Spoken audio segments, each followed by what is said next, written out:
Tiger পেসাররা প্রথম ঘন্টায় ভাঙতে পারেনি ওয়েস্ট ইন্ডিজের উদ্বোধনী জুটি। হাসান মাহমুদ, শরীফুল ইসলাম, তাসকিন আহমেদ কোনো সুযোগও তৈরি করতে পারেনি। নতুন বলের চ্যালেঞ্জ ভালোভাবেই সামাল দেন দুই উইন্ডিজ ওপেনার। তবে এরপরই তাসকিনের হাত ধরে এলো সাফল্য। ওয়েস্ট ইন্ডিজের উদ্বোধনী জুটি ভাঙল। চমৎকার এক ডেলিভারিতে ক্রেগ ব্রাথওয়েটকে ঘাবড়ে দিলেন তাসকিন আহমেদ। অফ স্টাম্পের বাইরে পিচ করে ভেতরে ঢোকা ডেলিভারির লাইনে যেতে না পেরে উইন্ডিজ কাপ্তান হারালেন উইকেট।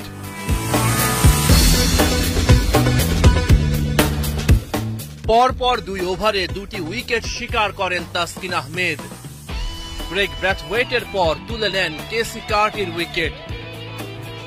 লেগ সাইডে খেলতে চেয়েছিলেন কার্টি, তবে আগে ভাগেই শট খেলে ফেলেন তিনি।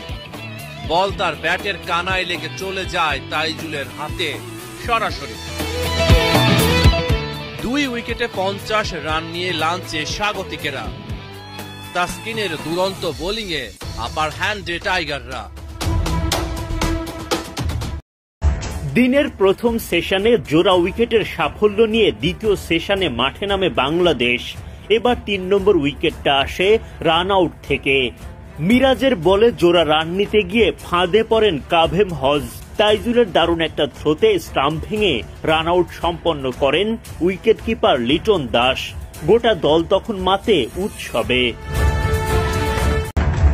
সহজ ক্যাচ ফেলে দেওয়ার হতাশার পর মুহূর্তে আনন্দের উপলক্ষ এনে দিলেন মেহেদী হাসান মিরাজ।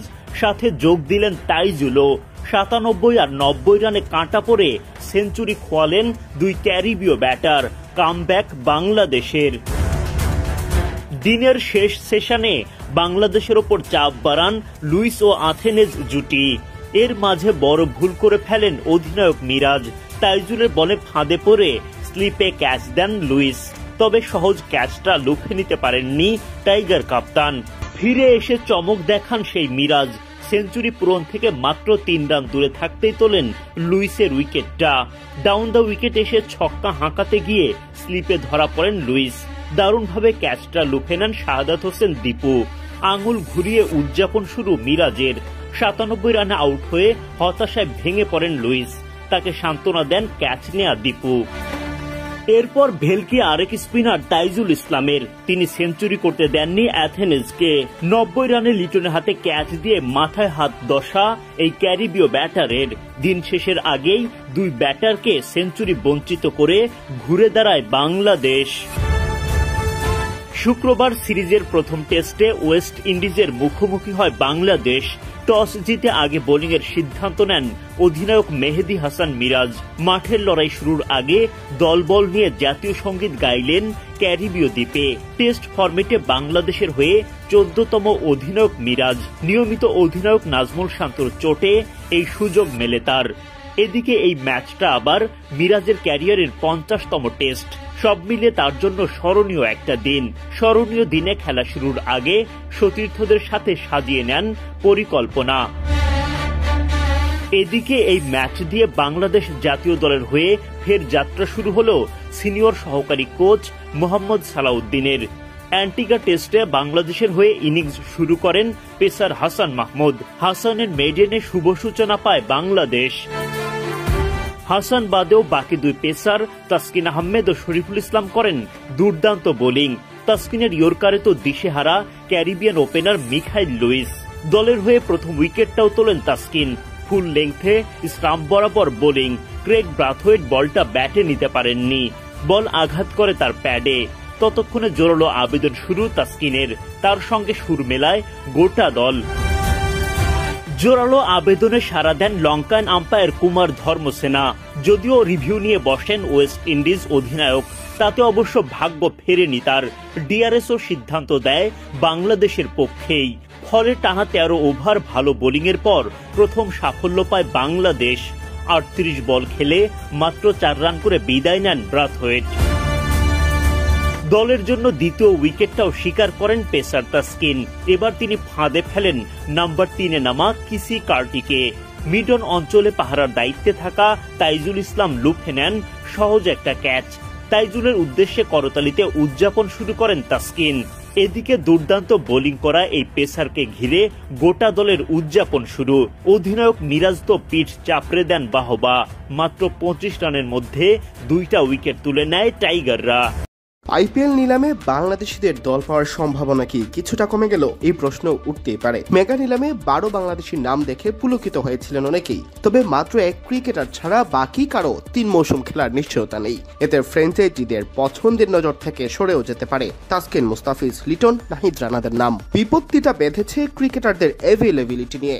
মেগা নিলামে দল পাওয়া ক্রিকেটারদের ফ্র্যাঞ্চাইজিরা দলভুক্ত করবে 3 বছরের জন্য। তবে এক সাকিব আল হাসান ছাড়া বাকি 11 ক্রিকেটারের কেউই 3 বছর আইপিএল খেলার নিশ্চয়তা দিতে পারেননি। এতে তাসকিন, মুস্তাফিজদের দলে নেওয়ার ক্ষেত্রে স্বাভাবিকভাবেই একটু ভাবতে হবে ফ্র্যাঞ্চাইজিদের। বাংলাদেশের ক্রিকেটারদের 3 বছরের নিশ্চয়তা না থাকলেও আফগানিস্তান, অস্ট্রেলিয়া, নিউজিল্যান্ড, দক্ষিণ আফ্রিকা, ওয়েস্ট ইন্ডিজ এমনকি জিম্বাবুয়ের বেশিরভাগ ক্রিকেটারও 3 আসরের জন্য নিজেদের অ্যাভেলেবল বলে জানিয়েছেন। এমনকি ইংলিশ ক্রিকেটারদের নিয়ে গত আসরে অনেক টানাপোড়েন হলেও আগামী 3 আসরে পুরো মৌসুম খেলার নিশ্চয়তা আছে আর্চারদেরও। বাংলাদেশি ক্রিকেটারদের মধ্যে শুধু সাকিব আল হাসানই 3 মৌসুমের সবগুলো ম্যাচে অ্যাভেলেবল থাকার নিশ্চয়তা দিয়েছেন। তাই বাকি ক্রিকেটারদের 3 মৌসুমের নিশ্চয়তা না থাকায় ফ্র্যাঞ্চাইজিরা বাংলাদেশের ক্রিকেটারদের নিয়ে আগ্রহ হারায় কিনা এমন প্রশ্ন উঠছে। আইপিএল নিলামের জন্য বাংলাদেশের 13 ক্রিকেটার নাম নিবন্ধন করেন। নাম নিবন্ধন করা ক্রিকেটারদের মধ্যে বাদ পড়েছেন মাত্র একজন, যার ফলে এবারের আইপিএলে বাংলাদেশি ক্রিকেটারদের নিয়ে অতীতের যে কোনো বারের চেয়ে বেশি উন্মাদনা দেখা যাওয়ার জোরালো সম্ভাবনা তৈরি হয়। নিলামের জন্য মোট 1574 জন ক্রিকেটার নাম নিবন্ধন করলেও শেষমেশ ফ্র্যাঞ্চাইজিদের আগ্রহের ভিত্তিতে বিসিসিআই বেছে নেয় 574 জনকে।